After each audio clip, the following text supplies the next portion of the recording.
Hey everyone, welcome to the Ask Nicole weekly live stream. My name's Nicole, and today I'm talking about the training and feedback part of internships. So last week I was talking more about the whole how to create projects that interns can sink their teeth into and feel successful at, and also a little bit about giving them a colleague to get feedback from and stuff like that. But I hadn't talked about the training and the feedback part of the internship because let's face it, people are frustrated when they're given work and not only do they not have experience, but they're not even properly trained. It leads to a lot of resentment and it can lead to a really talented person leaving your company, whether they want to or not. So let's just, get ahead of that with this video. So mostly, I should have called this video iloveloom.com, but I figured people wouldn't watch it if I called it that because they wouldn't know why I loved it. And maybe most people wouldn't watch a video about how somebody loves a piece of software. But this software is super handy for training purposes. And actually, you can use it for client acquisition too, but that's a whole other video. So I'm going to show you the software in a second, but I do want to kind of point out that this software is really great because you can record on-demand training, which means that people can, watch it whenever is convenient to them. And in the world of Netflix and us all working remotely and in different time zones, it makes sense to have a training that people can consume whenever is convenient for them and rewatch if necessary. So what I noticed is, and I was thinking about this, is whenever I record one of these videos, they all have 4 aspects to them.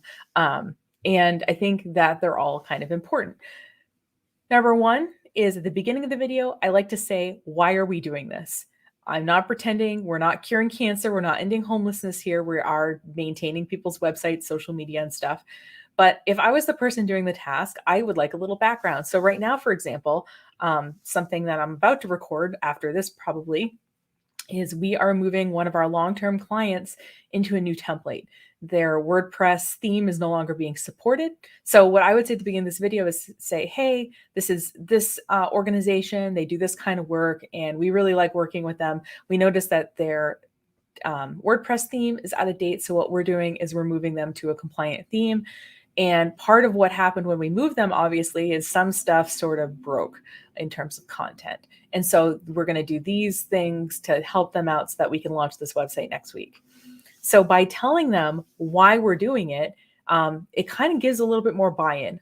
Personally, I would want to know why I was doing a task. I should ask my staff if they care as much as I do. Maybe they don't, but I include that anyway because it shows that I care, which I do, and it also communicates why them doing this is necessary.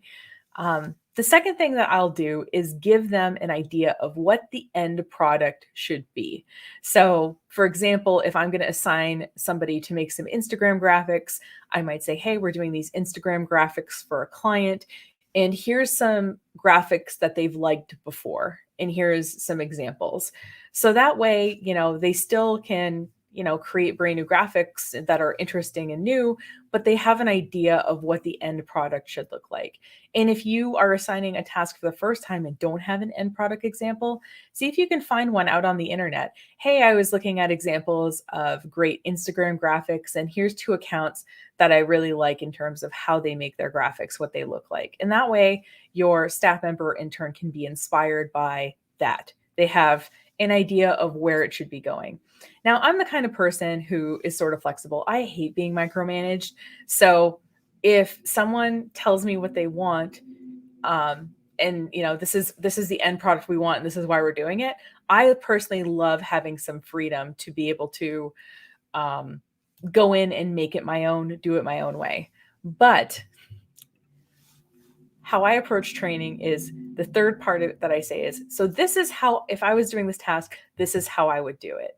And I go through and I show them how I would do it. This is obviously the bulk of the video, but the idea is that usually as I'm going through it, stuff will come up and I'll say, oh, hey, here's an error message. Like, that's totally normal. Like, this is how we get around that.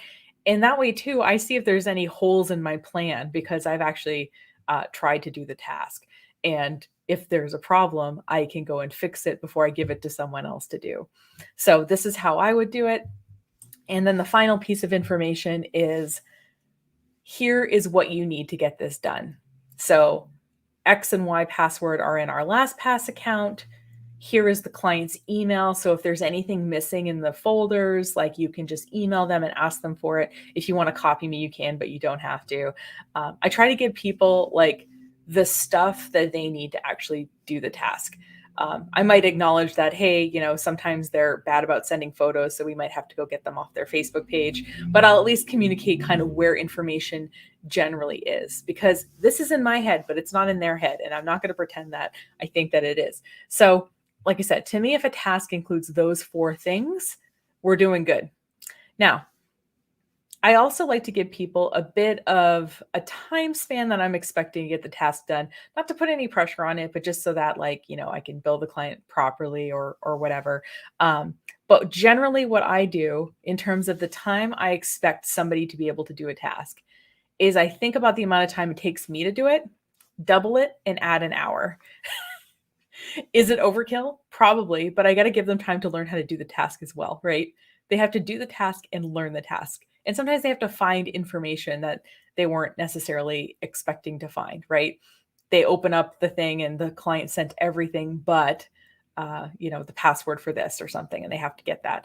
So, like I said, take the amount of time. This is just my personal thing. So if I've ever given you a task and said I expect this should take you around 10 hours, it's because it would take me half of that minus an hour. So I try to be really fair in terms of giving people time to actually do tasks, because feeling like you're under the gun is not like a good feeling to have. So I want to show you a little bit about this software that I'm talking about, this loom.com, because it's amazing. And kind of some of the ways that you can use this for your training part of your whatever business. So this is Loom. First of all, it's free. I'll just talk about pricing first, because that's of interest to people. It's free to have up to 25 videos and up to 5 minutes per video. So if you wanted to try this out, that's the good free way to do it. I have the business level, and that is, $8 a month billed annually. So $96, not bad. For the amount that I use it, it's really helpful. And let me just show you, like I said, some of the features that you can take advantage of with the Loom software. So first of all, when I log in, I don't know why it says personal library. I definitely pay for this software. But I have folders here, and what I can do is I can give people access to these folders. Like this folder is publicly available, and I just need to, so if I want to make it private, I can. But if I copy the link, I can share that link, and then people are able to see that folder. So that's a whole bunch of training videos that I did basically on how to use WordPress. And I share it with all my clients and potential clients. And it's pretty easy to record a video. What people think of is they say, well, what's the difference between like this and just putting it on YouTube? Well, basically this saves a few steps with YouTube, and it's really good for private videos in this way. So there's a browser extension. So this is the Loom browser extension for Chrome. There's also a standalone Loom. You can download it onto your computer and record from there. As you see here, of course, it's pulling in the wrong camera. I can have it pull in different cameras or whatever. But so as you see here, it says, do you record the screen and camera? I can say screen only. I don't know where it's getting that picture from. Fun fact. And I can just kind of clear that, and I can just record. I can click start recording, and it will record my screen. Now, what happens immediately after I record is it basically dumps it when it's done recording. It puts it into this videos thing. So until I put it in a folder, right, it's just kind of sitting here out in the ether, like being a video. But once you record the video, you have a fair bit of things that you can do with it. First of all, it automatically makes a transcript, which is really nice in terms of accessibility. Let's say that there was a part of the video that I wanted to get rid of. I could trim it really easily. I could cut off like a part where I wasn't sure what was going on and got back to it, so I don't have to re-record. And I guess I can always revert back to the original. I saw that button just now, so that's nice. So reverting back to the original is super helpful. And then, why did it go all the way back there? I wanted to just show some more stuff about individual videos. Oh, come on. My computer is being weird this morning. I blame the Facebook outage. Just kidding. So in addition, with these individual videos, besides being able to edit them, I can also, there's commenting on the bottom. So if somebody would leave a comment, I would get notification that that happened. But also something that if you're, so I make these videos and then I can use them with other clients or I can use them with new staff and just show them how to do stuff. And they can, like I said, rewatch them as many times as they want. Now, if you're looking at this and thinking, how could I use this for clients? Well, you can use this for sales demos and things like that. And one of the things that they have is this call to action, which makes basically a little call to action button when they're done watching the video. So, like, let's say they see the video, they like it, they can click on the button and they can be taken right to your offer or whatever. So I say this is super handy, like I said, for recording tutorials and things like that. And then, like I said, you can organize them into folders and you can share them with multiple people. I have certain clients who have like their own folder when I record their trainings. And what's also super handy is that like I recorded this video for an intern and I see there was one view on it. So that means that she watched it, which is good information to know, right? So yeah, so like I said, loom.com is really great. I like it for training purposes. I also obviously don't mind a live training, but I don't know. I always like am taking these frantic notes and hoping I don't forget anything or, and what I like about this is, like I said, people can rewatch it. They can ask questions in the reply, in the comments below it, that kind of thing. And I can eventually make my trainings better over time. So, so yeah, you should provide your person training for them to do the task, if only to know your approach to the task, because they might have done it before, but they haven't done it for you before. So the other thing too is that part of this, right, is giving your intern feedback. And I know it feels like, I have a client and there was an intern situation and they weren't sure if they wanted to give this intern feedback. And I said, well, this intern wants to get better, so we really should give them feedback. And it turned into this like super positive thing where the intern was like, yeah, I wasn't sure about that, but like I thought this, and it turned into a really productive conversation. So if you're hesitating to give feedback because you think you'll hurt the person's feelings or whatever, there is a way to give feedback that will actually make the work better, which is what you want. And it's honestly what the intern wants too. So let's talk about constructive and non-constructive feedback. So here's a piece of non-constructive feedback that I get sometimes and I still don't understand. Making things pop. That doesn't, do you mean more snappy transitions in the video? Do you mean brighter colors? Do you mean faster music? Like, what is going to make it pop for you? I don't know what that means. I'll see if I can find for the show notes. Someone made a TikTok thing about making it pop. Some graphic designer did a whole like parody song about it. I'll see if I can link it. It's pretty funny. So like I said, this is not constructive. They don't know what that means because you don't quite know what that means, right?